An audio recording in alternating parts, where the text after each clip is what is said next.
पाषाणाची मूर्ती थरथरा कापली, येऊती लागली नामासवे. देव घाबरले व नामदेव रानबरोबर जेवू लागले. तर हा आहे संत नामदेव महाराजांचा अधिकार. काय आहे संत नामदेव महाराजांचा अधिकार? त्यांच्या कीर्तनात पांडुरंग परमात्मा बेहोश होऊन नाचावा. तर हा आहे संत नामदेव महाराजांचा अधिकार. संत नामदेव महाराजांच्या कीर्तनात देव नाचत होता देव. संत नामदेव महाराजांच्या कीर्तनात देव नाचत होता देव. माझ्या सुद्धा कीर्तनात देव नाचला. कधी नाचला, कसा नाचला सांगते. भजन करा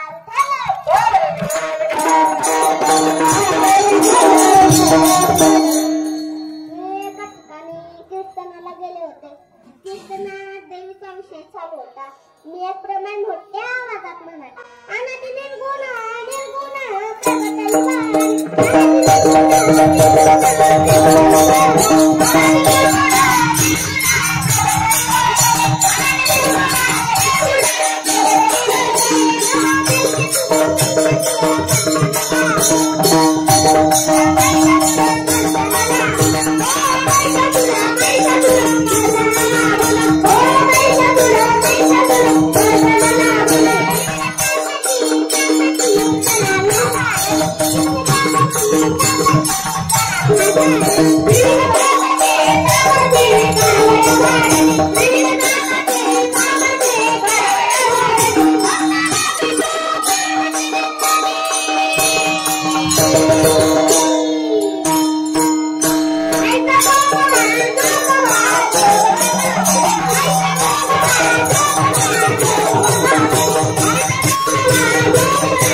देवाने जे उडी हाणली डायरेक्ट मायगो.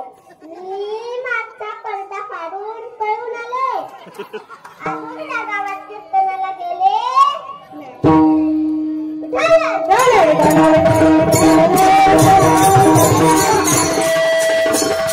माझ्या कीर्तनात हे देव नसतात. तुम्हाला काय वाटलं पांडुरंग नाचतो की काय? पांडुरंग नाचतो की काय? नाही, पांडुरंग फक्त नामदेव महाराजांच्या कीर्तनात नाचतो. तर हा आहे संत नामदेव महाराजांचा अधिकार. आणि अशा या अधिकाराचे असणारे नामदेव महाराज म्हणतात, मी लोटांगण घाली, मी चरण म्हणली आणि डोळ्याने तुझे रूप पाही. आणि हेच आहे आजच्या अभंगाचे प्रथम चरण. आणि लोटांगण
Thank you.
सुसंस्काराची पेरणी करतात.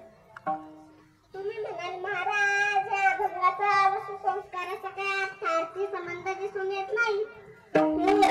संबंध दिसून येत नाही, पण तो संबंध आहे. फुलामधील सुगंध दिसत नाही, पण तो सुगंध असतो. तोंडामधील आवाज दिसत नाही, पण तो आवाज असतो.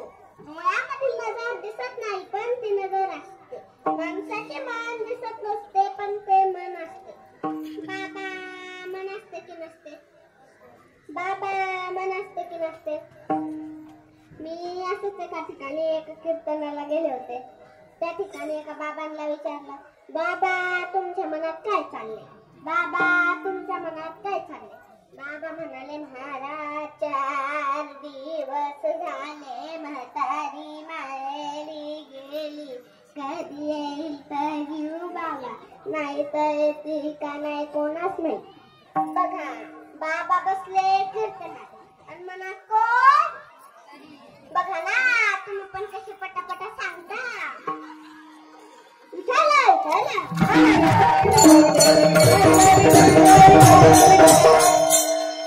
माणसाचे मन दिसत नाही, पण ते मन असते.